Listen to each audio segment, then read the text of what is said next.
Hey there, Cheesemeisters, and welcome back to the Peach Pod After Dark. I'm Jeff, and I have never been to Poughkeepsie. I can honestly say. Leave my toes out of it. And joining me on the other end of the internet, my host. I'm Leslie, and where am I going to find a pizza this time of night? You're in fucking New York, dude. Anywhere. I know. Yeah, literally anywhere. This week, Cheesemeisters, we are talking about The French Connection, the 1971 Everything is a Chase Sequence masterpiece. Written by Ernest. This autocorrected his name, so I'm going to get it wrong. Tilden, possibly. Directed by William Friedkin, starring Gene Hackman, Roy Schneider, and Fernando Rey, and other folks. We are watching this in conjunction with Season 4, Episode 20, Scared Very Straight, and our spelling connection is an interesting one. It's Eddie Egan. He plays a character named Simonson in this. He was in an episode of T.J. Hooker, but he's the cop that this is based on. Yeah, our spelling connection is the real-life detective, Eddie Egan, that Popeye Doyle was based on for this movie. So that's interesting. I had no idea about that until about half an hour ago.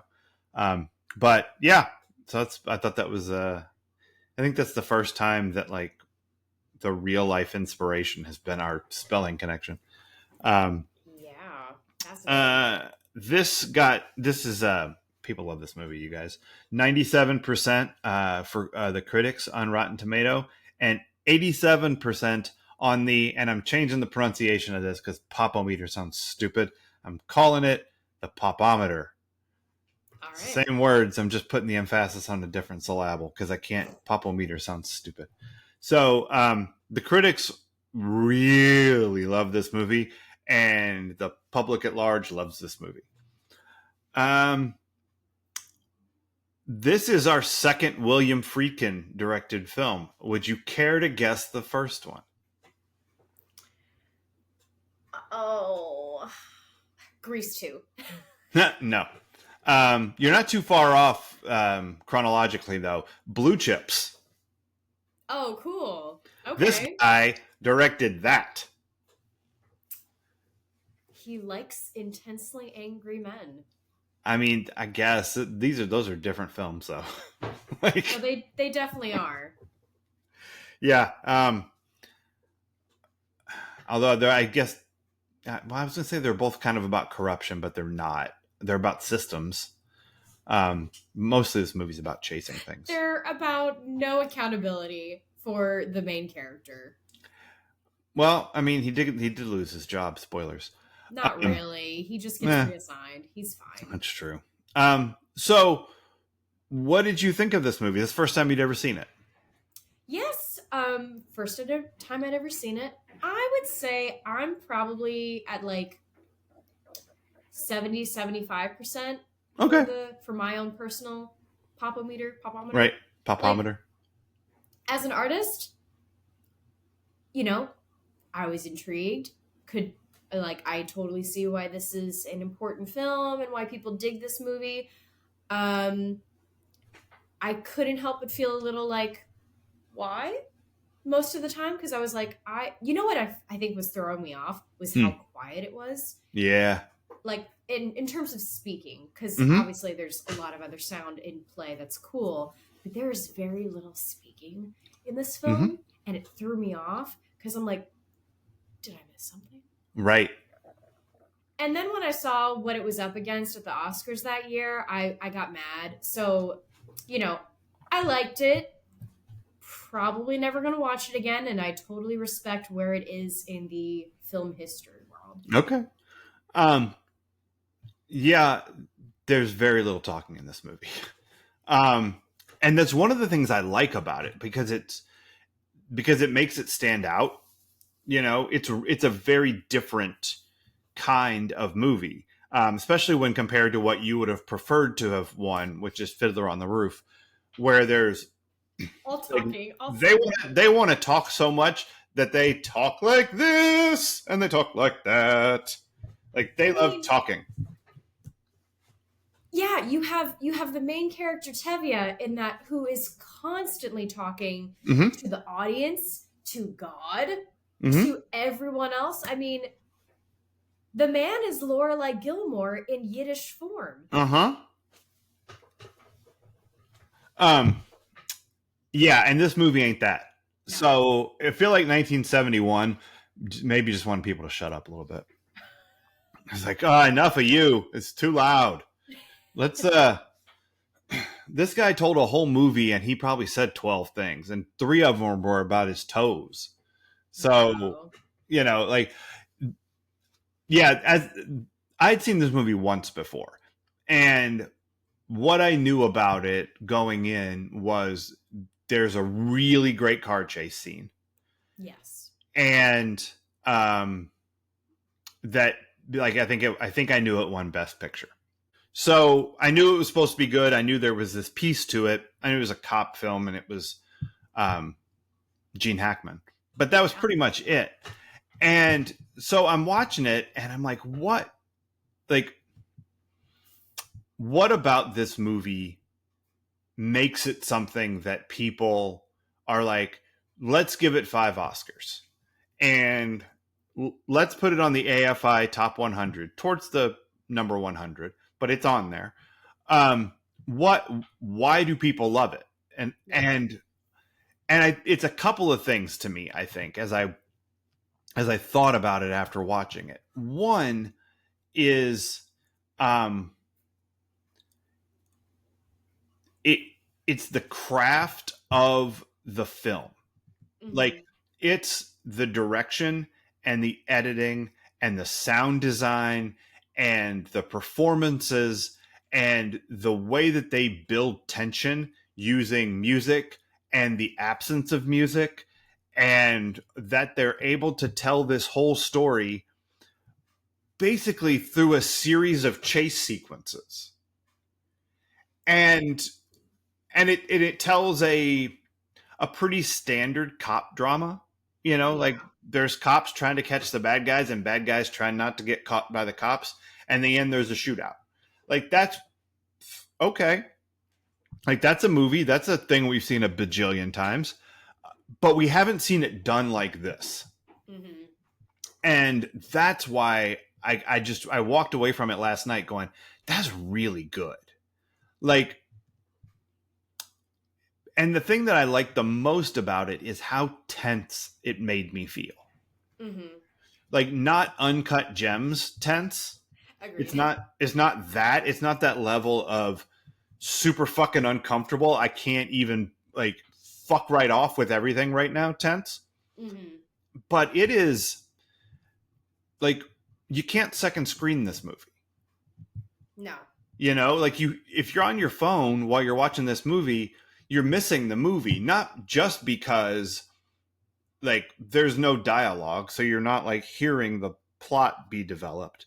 So you're missing that, but you're missing what the movie is showing you and doing to you, and you're not getting any of the tension build, which or release, which is the whole fucking point. Like Mm-hmm. that's what's so good about it. So if you're not willing to sit down and just take the whole thing in, I think you're not going to like it. You're going to miss a ton of stuff, and I think that's what I liked about it was like, oh, this is I have to pay attention to this with different parts of my body. I do like that aspect as well. It's getting easier for me to just leave my phone off to the side, Uh huh. especially during a movie. I don't know why when it's a longer, piece, I'm just able to put it to the side. Mm-hmm. And for this, like, so I didn't mind that. I think I don't know. I really like a story. I really want a good story. And I Mm-hmm. mean, again, they tell it in a way that compensates for that, but I don't know. Maybe I'm a snob. Like Yeah. it just wasn't. But again, it's not like I didn't like it. It's just Mm-hmm. I'm glad I watched that. Um, I'm not gonna watch it again. I'm Yeah. gonna go watch Fiddler on the Roof now. There you go. Diddle diddle diddle diddle diddle diddle diddle. Diddle. Um. Yeah. I mean, I've now seen this twice. I'm good. Like, I don't know Yeah. that I need to watch it again. Unless I here's why I would watch this again. I'd watch it again to study the way that those scenes are cut, Mm, because the editing in this movie, like, you're constantly being directed by the editor to look at this, look at that, look at this is what he sees, this is what he sees, this is what's happening, oh, he just got caught. And it's all just the way the camera cuts back and mhm. forth. um I and you know, and we'll talk about the chase scene, sort of in more detail, I think. But um it's the way that the director and editor are directing you as the Yes. audience member. And so I would watch it to study those things, I Yeah. think. But I don't know that I'm going to sit down and go like, I want to hang out with Popeye Doyle some more and watch his great police work or his scintilling repartee.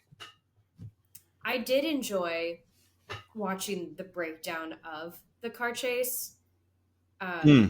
That was fascinating, and it just made me appreciate the filmmaking process even more. And also, granted, I'm hesitant to even say that I'm thankful to be an actor right now because that's not entirely true.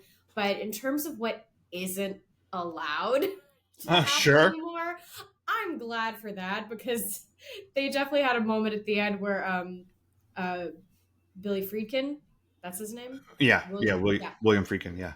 we call him Billy. Sure. He was like, "Yeah, we definitely couldn't do it that way now." Uh huh. I mean, I don't know what you saw, so I may not have seen the same thing. But He was some of the walking through it. what's that? He was the one walking through it. He and then some guy named Phil. They were like walking through each step of the car chase and like Oh, I riding did not see along. that. Oh, I Okay. should send it to you. It's cool. Yeah. The thing I saw about the car chase was it was a I can't remember. I watched it for one of our other episodes because it was about car chases. And so Mhm. something we did where there was a car chase. And they were Probably talking Walking about, Dead.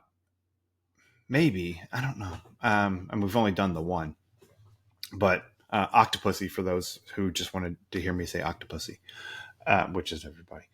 Um, the one I was watching, like, went back to Ben Hur and then Bullet and then this, and it was talking a lot about how in some of those movies it uses like a soaring score, Mhm. or cymbals crashing, or like sound music to build the tension of the car chase, and how in the French Connection they strip all the music out, and what you're left with as sound is like the sound of him breathing Yeah. and the sound of the car changing gears and braking and swerving and crashing, and like the ambient noises of the world to build the tension of this scene.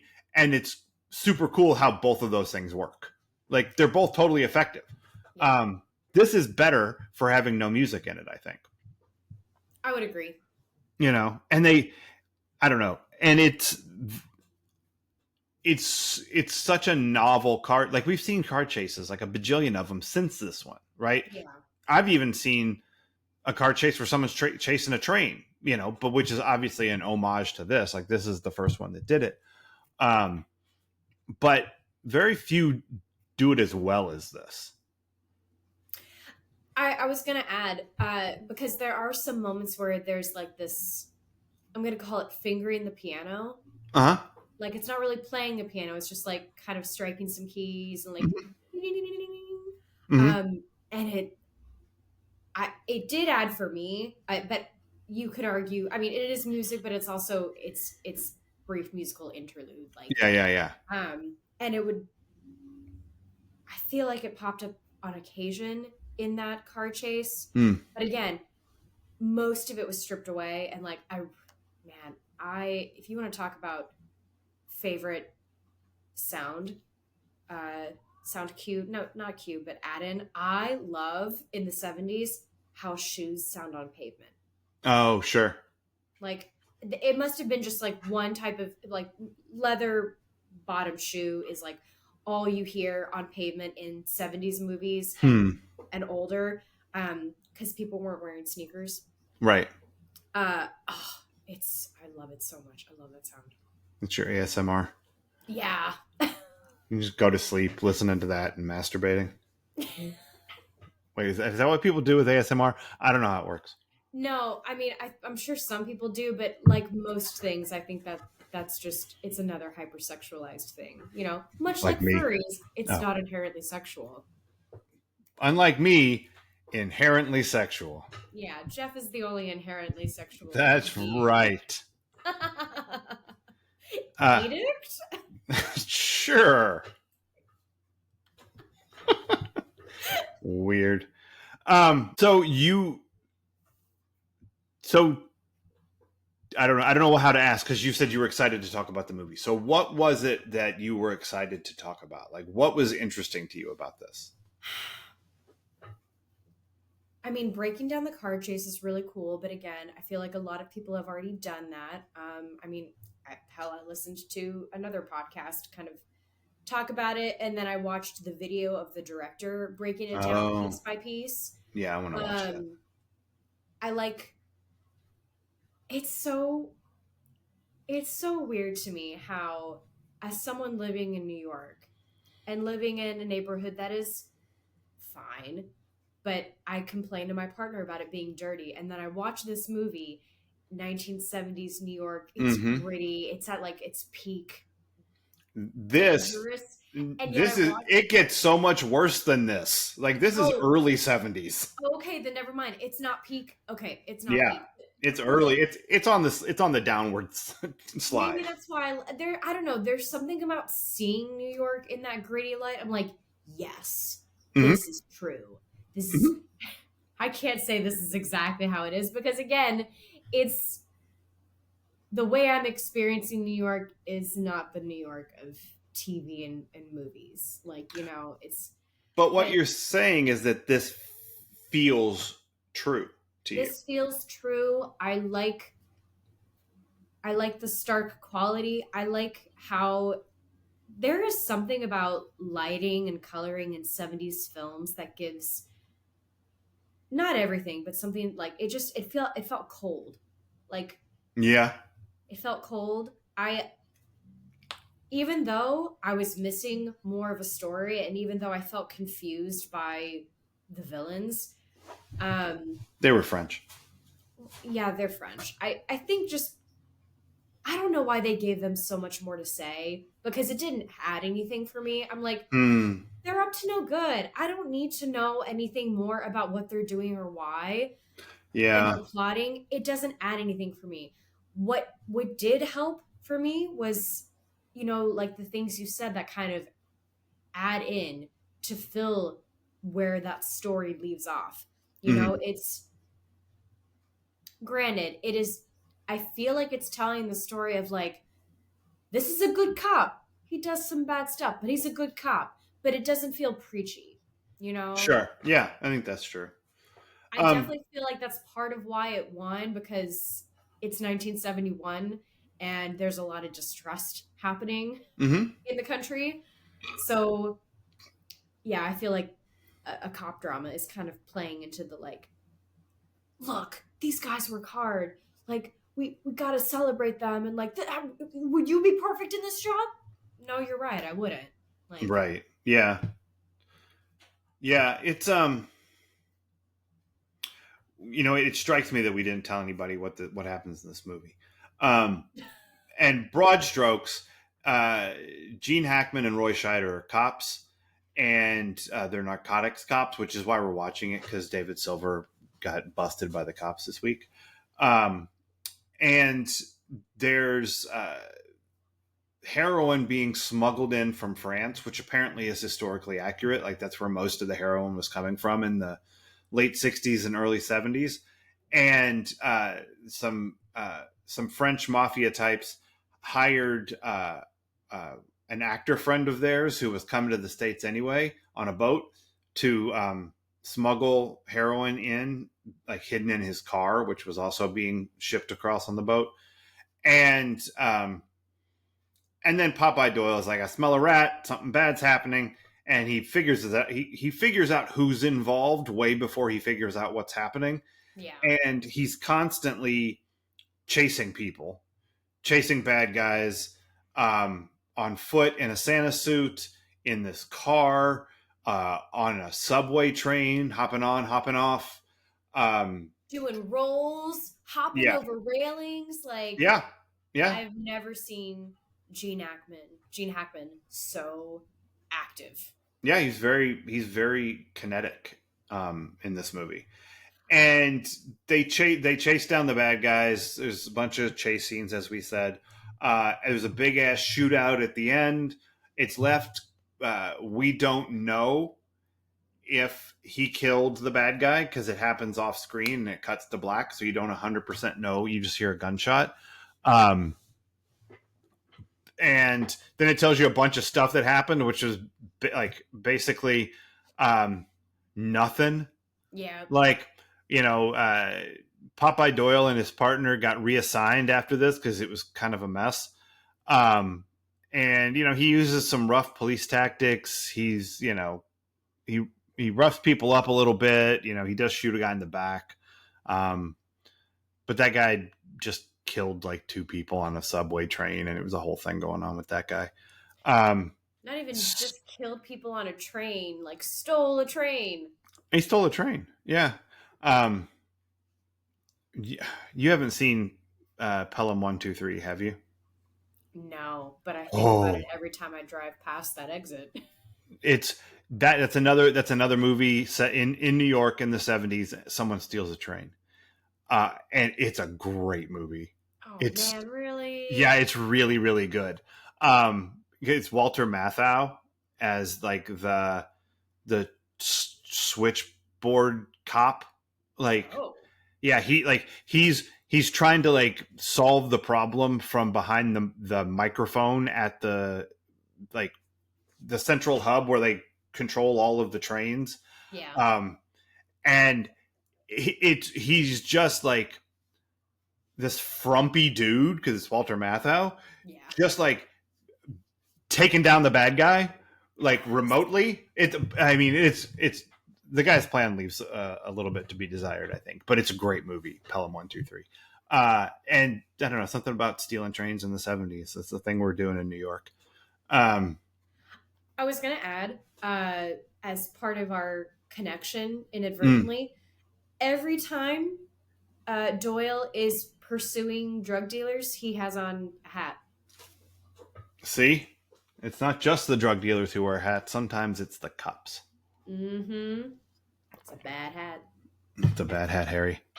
Um, Roy Scheider in Jaws. Um, Roy Scheider did not get enough Roy Scheider in this. he's really good in this. He was nominated for Best Supporting Actor, did not win. So, Um, um, so we talked a little bit about the tension in this movie and how they build it. Like they use everything to build the tension. Like in some scenes they use music, and some scenes like the chase they don't use any music.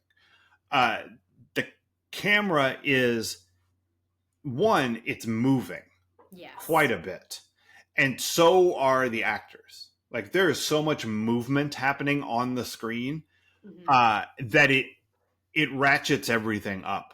Then it cuts fast back and forth and shows you all these weird angles. Like I'm thinking specifically about the scene where he's following Frog One, the bad Frenchman, Yes. with the umbrella, and the Frenchman gets on the train, and Doyle gets on the train, Yeah. and then right when it's about ready to leave, he gets off and he gets off, and then they wait for the next train, and they do this dance back and forth with each other, and you get some like one of the last angles that you get is the frog steps off the train and he bends down to do something, Uh-huh. and over his shoulder you can see Gene Hackman's head in the car, that where the door is getting ready to close. Like he's not going to be able to get off on time. You can see him there trapped in by people, and you know he's fucked. Yep. And it's the weirdest camera angle, but you're like, there he is. Yep, he lost him. And there's so much intercutting back and forth with the jumping on and the jumping off, and where are you, and where is he, and where am I, and they both know the other's there, and they both know the game they're playing, and you can see it just by all the movement that's happening, and it builds so much tension in the moment, even though it's the middle of the movie and you're pretty sure the bad guy's going to get away here. But Like, see, I would have loved a breakdown of how they choreographed and shot that because, well, and I just think it's really impressive too that they didn't show the Frenchman's they didn't show if he was seeing Doyle do this. Like, I mean, it was like he had eyes on the side of his head or in the back of his head. He was just moving as if his spidey senses were tingling, and it was really cool. And the only acknowledgement you see from him of Doyle is, the wave. Like, better luck next time, American. Yeah, I saw you the whole time, dude. So good. Like, again, really cleverly done.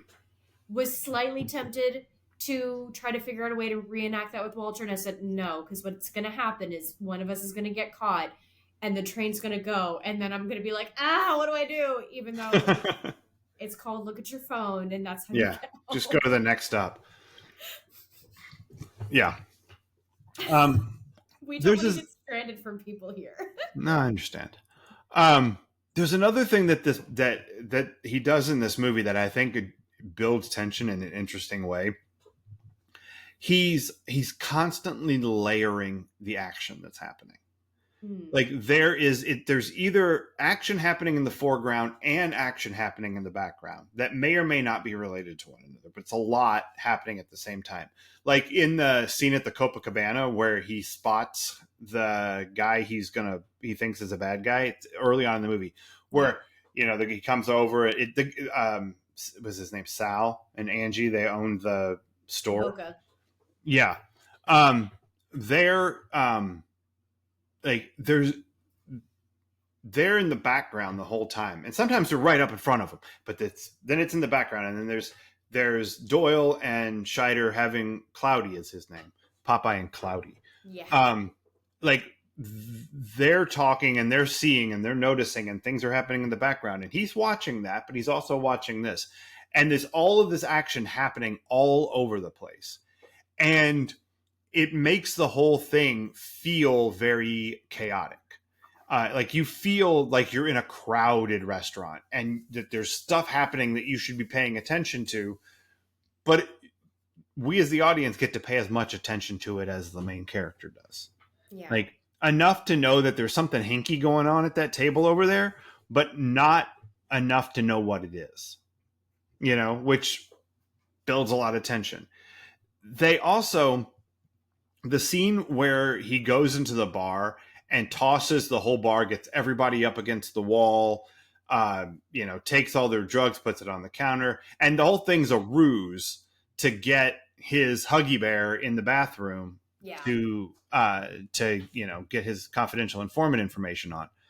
And there are constant things happening throughout the scene, like two guys over there, and he's talking to this guy, and Cloudy's dealing with these groups, and Popeye's over here, and there's just so much activity going on. And then he has a confrontation with someone that is, it's a performance. Yeah. He's grabbing the guy and throwing him in the bathroom so that he can take a piss and talk to him, away from everybody else. But the place where I think the layered stuff works the best is during the big chase scene, where you have kind of three things happening, right? You've got the train traveling, you've got Doyle chasing, and Yes. all of the cuts where sometimes it's a real low angle on the car, so it's like the POV of the front of the car, Yeah. which is amazing. But then also in the train, there's more things happening.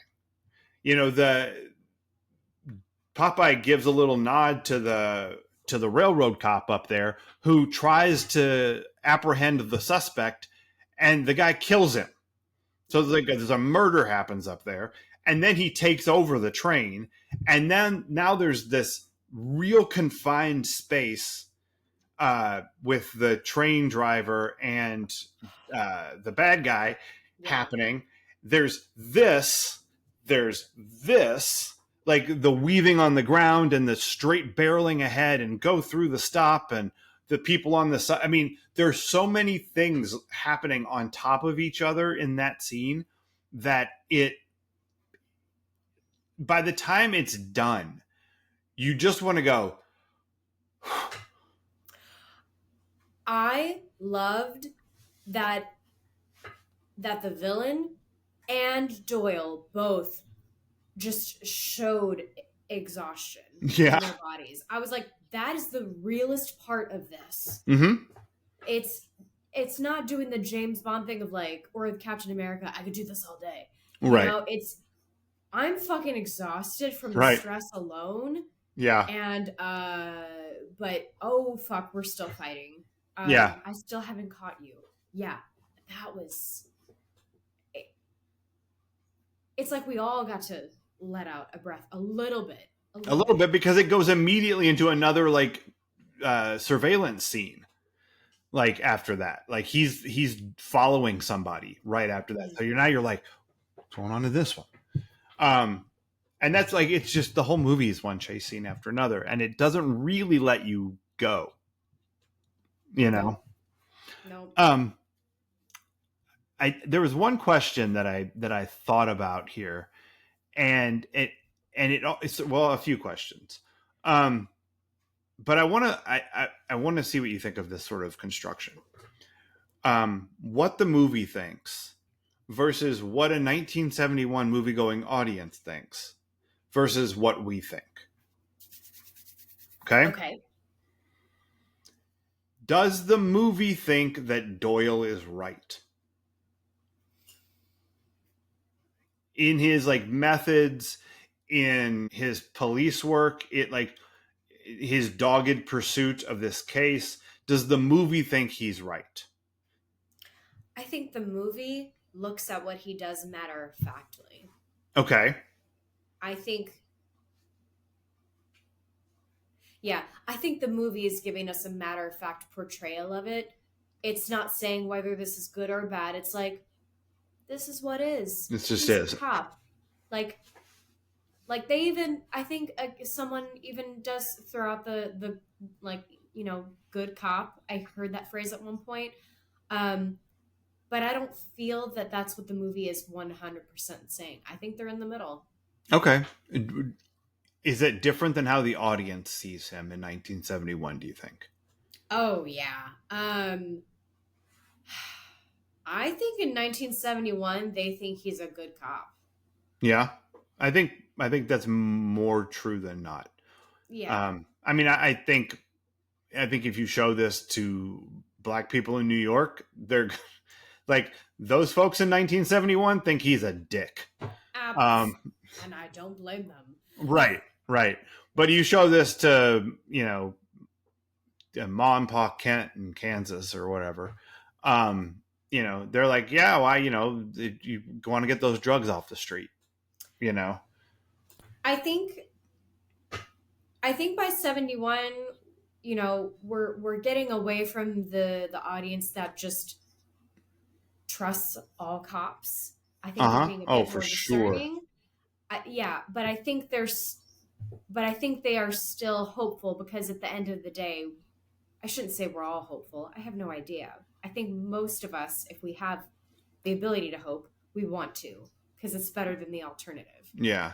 But I think that like whether Doyle's methods, like, because I think that 2025 us goes, I'm not so sure about your police methods there, Popeye Doyle. Yeah. So I think there's a difference between how the movie sees him. I think the audience in 1971 doesn't care if he is crossing a line.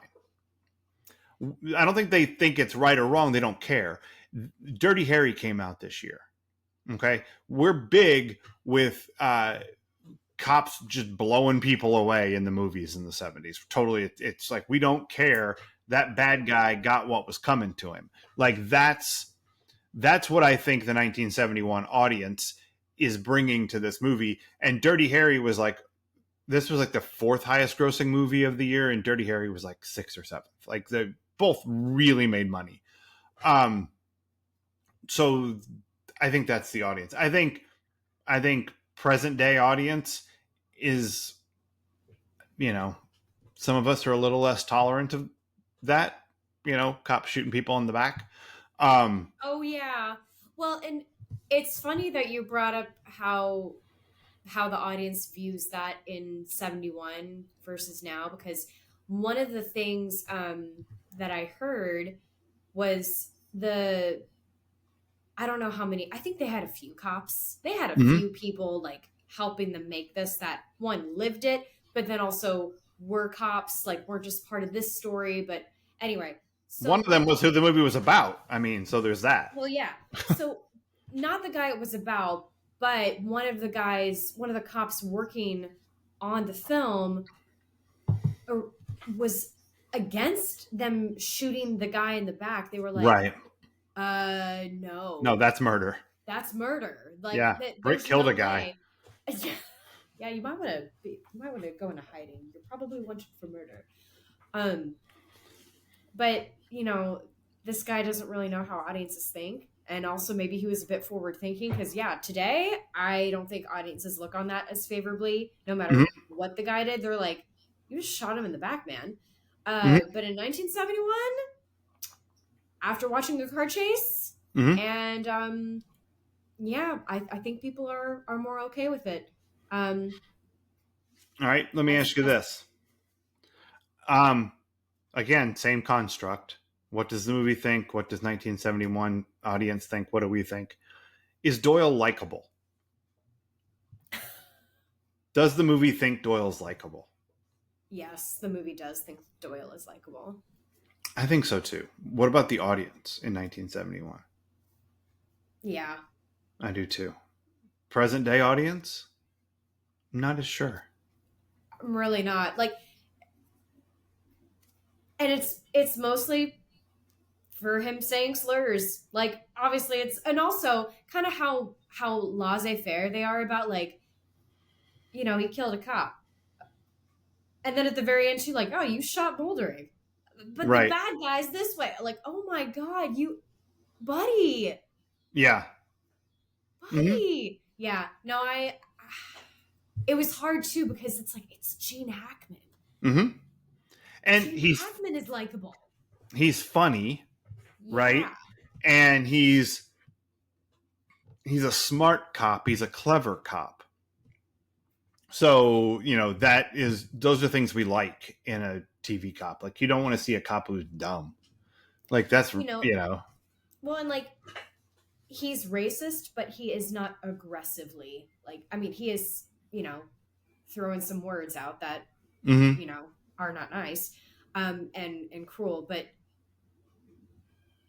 I don't know what qualifier I'm looking for. It's not great. Whenever we talk about levels, he's not the highest level. Right. Yeah. No, he's not. But I do think that 1971 and the movie likes him more than we do. Yeah. All right. Does the movie think that Doyle is doing the right thing? Ooh. Does the movie think he's doing the right thing when he goes into the bar and rousts the whole bar and, shakes all those guys down for their drugs and puts it on the counter? And does the movie think he's right when he's like doing crazy car chase through the scene and almost killing the baby in the buggy? And like, does the movie think he's right? The movie is his partner, and his partner says at one point, "I go with my partner." Yeah. So the Okay. movie doesn't care whether he's right or not. They're like, "I go with him." Okay.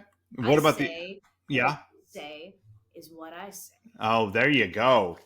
That's some newsy shit for you there, kids. Brooklyn is here. Um, does the audience think he's doing the right thing? Probably. The audience Yeah. wants to believe. The audience, especially in 1971, I think, wants to believe that cops have good intentions. I think they don't care. I think it's Dirty Harry. Okay. Yeah. I think they're good. I think they're good with it. I think they think he's doing the right thing because you got to get those drugs off the street. Okay. Um, do we think he's doing the right thing?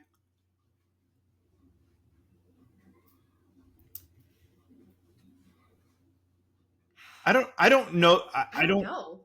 I mean, other than I like don't shooting think it's people that in the black and back. white. Well, Well, yeah. sure. Yeah. Other than shooting people in the back, I think most of what he's doing is falls within the bounds. You know. Um. I think he's definitely obsessed with Hmm. getting drugs off the street. And I'm like, Hmm. I hear you, man. You might want to go talk to the FBI friends of yours who are dropping crack cocaine in black neighborhoods. Um, Well, if you want to be picky about it. I'm just saying, Yeah. Hmm. you might want to look into some higher up areas. Yeah. Um, Yeah. so I think he's obsessed, and the wanting to get rid of drugs on the street is a noble quest. Okay, Uh, that was my next question. Is what he's doing a worthwhile thing?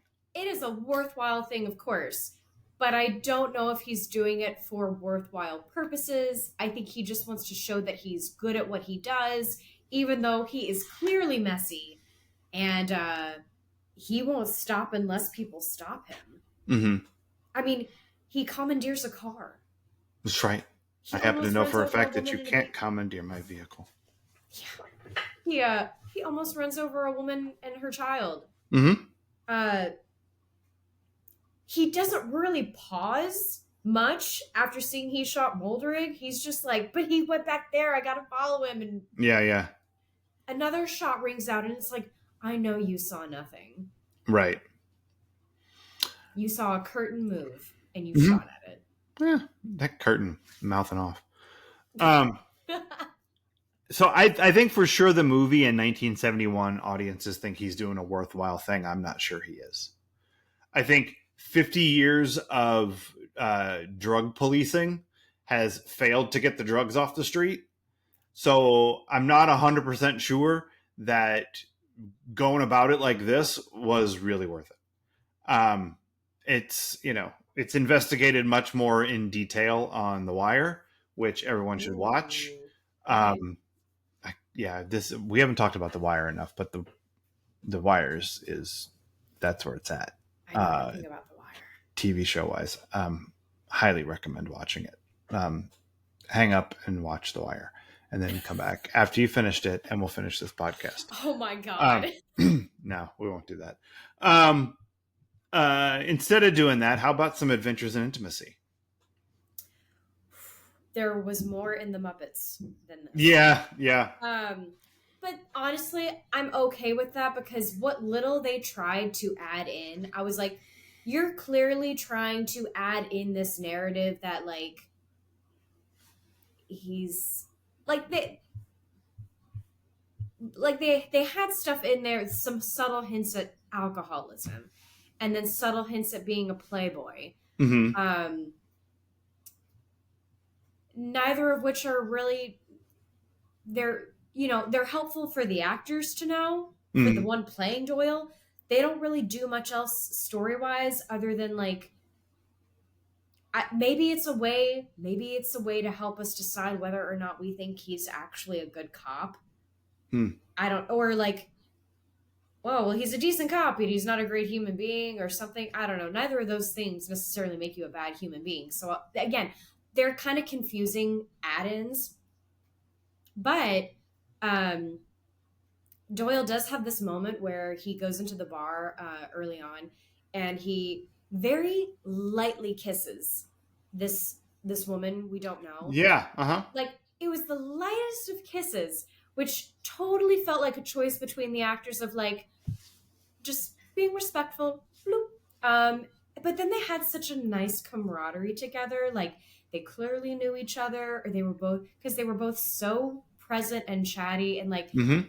honestly, there was more intimacy in how they spoke and nuzzled up to each other than in that kiss. Mm-hmm. Yeah, uh, just funny how those things work out, and that's probably a moment that I'd be like, okay, well, the kiss isn't very strong and it's not really adding anything. Let's just nix it. Like, we can get more from you, like, in a different way. Like, I don't know, if you lean in more, or if you look at her more, or if you like talk closer together. Mm. I was confused about the old man, the Frenchman, and Mm-hmm. this young woman. I totally thought that was his daughter, Oh, and I think it was supposed to be a young Chippy. I think so. That's redundant. Chippy. Chippy. Is Twinkie in the city? Package for Jeff's order should arrive Friday, August 22nd by 10 p.m. Fuck Containing off, heart health Alexa. supplements. Another package should All right, arrive Saturday, shut up. August 30th by 10 Alexa, p.m. shut up. I don't know what the fuck started that. Say Weird. She just wants to be on the pod. No shit. I was looking. It might have gone off because Amazon just delivered something, but I don't have an email saying they just delivered something, so I don't know. That was weird. Anyway, talking about the chippies. Yeah, I was confused by this pairing's relationship at first, because of how paternal, familial it seemed. Mm-hmm. But then as they spoke more, I was like, oh, they're in a romantic relationship, I think. Mm-hmm.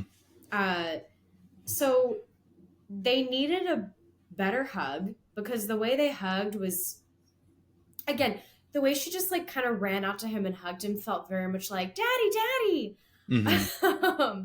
They needed to be like holding hands, or like playing with each other a bit more, again, like in the gaze and how they Mhm. look at each other, or just like, maybe she's like rubbing his shoulders and leaning into him and rubbing on him more as he's telling her these things. I mean, it just, if you're gonna have people be in a relationship, you have to show it as well as tell it. Otherwise, Sure.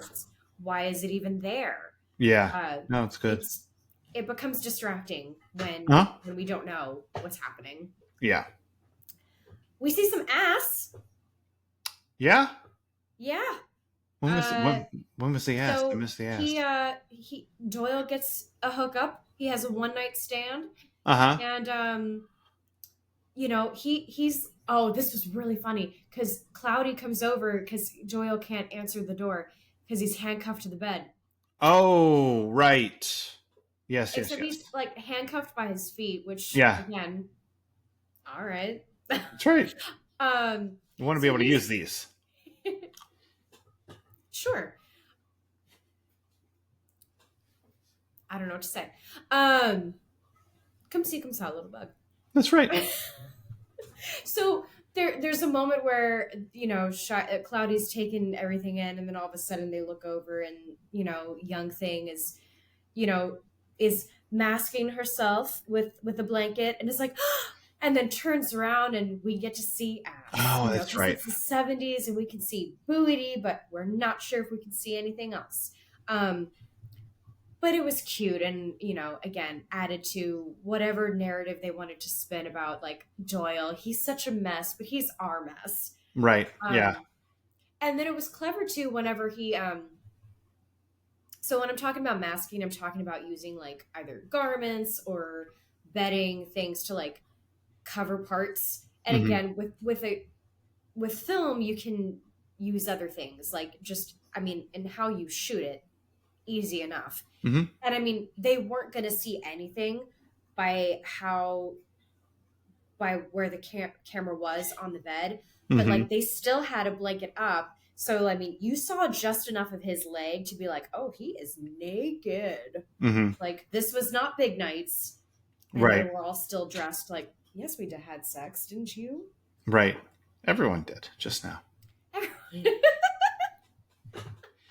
You know what it reminds me of, the masking thing? Have you seen Austin Powers? No, I need to. You do? Wow. Okay.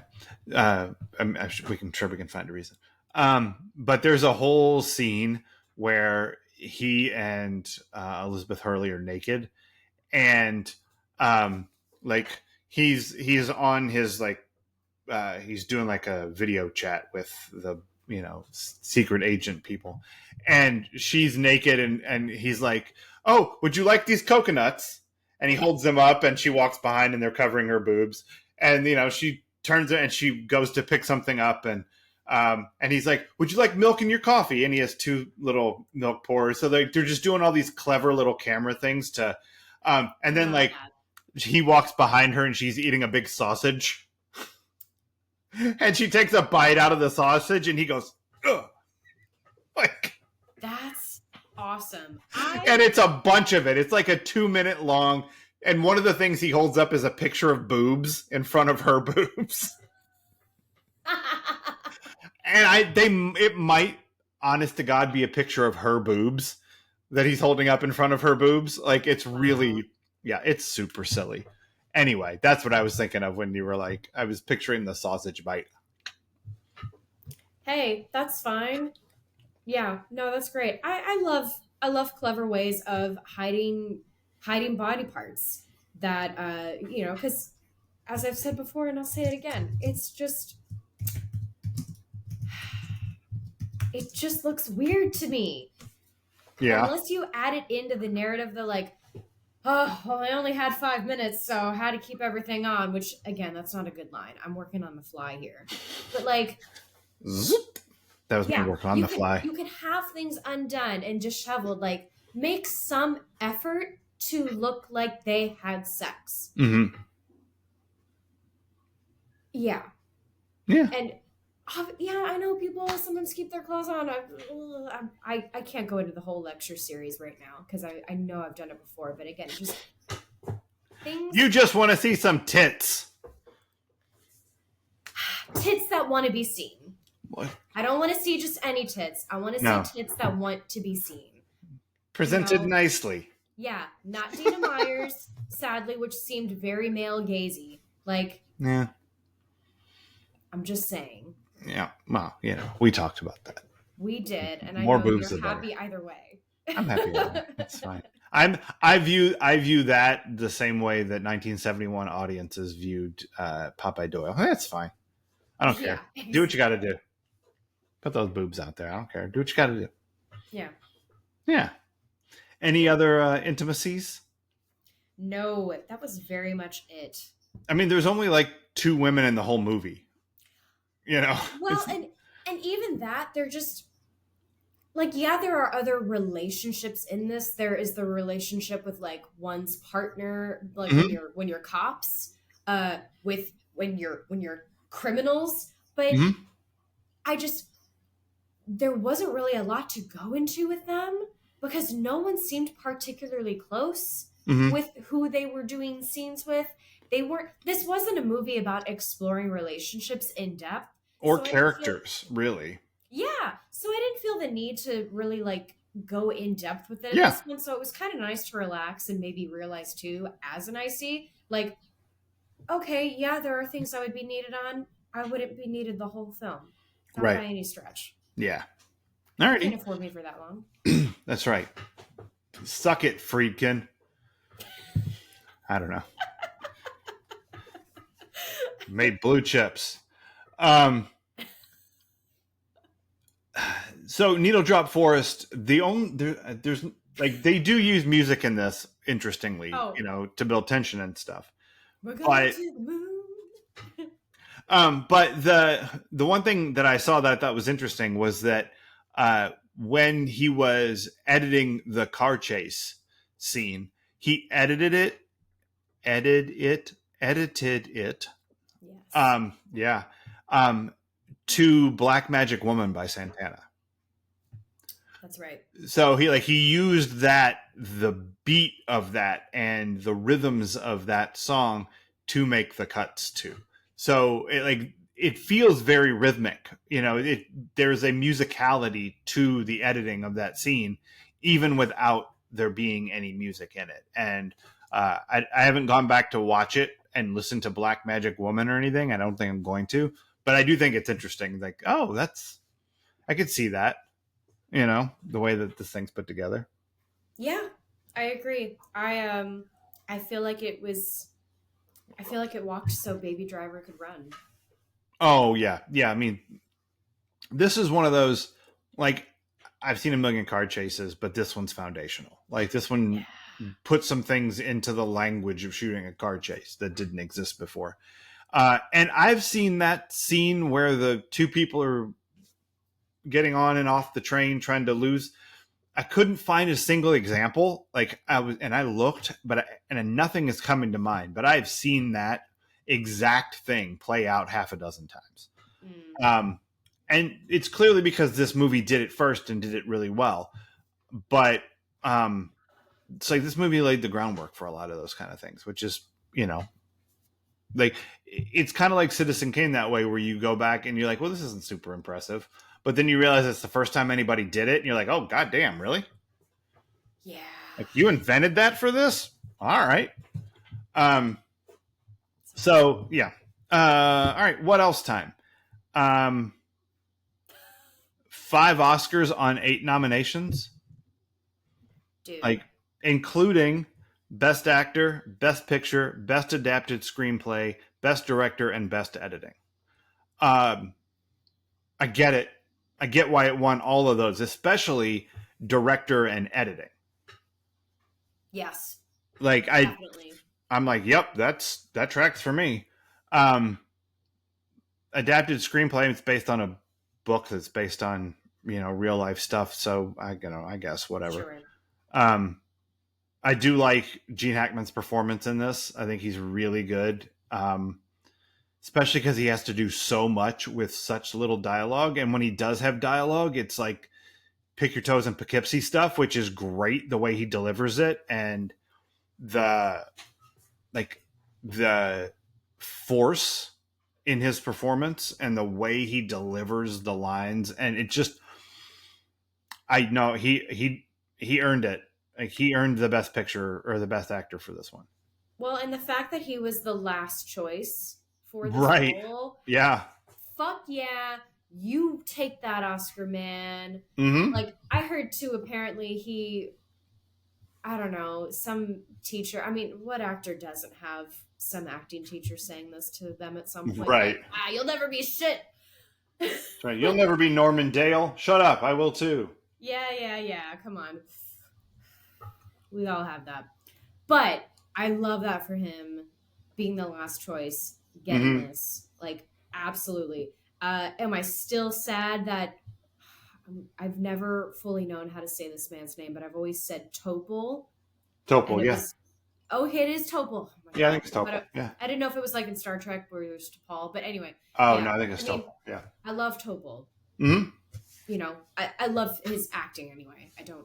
Anyway. Yeah, so there's a part of me that is like, I'm on the roof. I'm on the roof with them. They should, sure. Like, I see that. That's best picture for me. But again, I'm a different audience. And sometimes I forget that, like, what wins best picture doesn't necessarily mean it is the best movie, but it is the most innovative. And at least... Or it just won that prize. True. But I do think this was really innovative. Uh-huh. I think this movie, like, just, like, it, again, the plot is whatever it is, but the execution of it is top notch. Like, it's, I can watch it forever.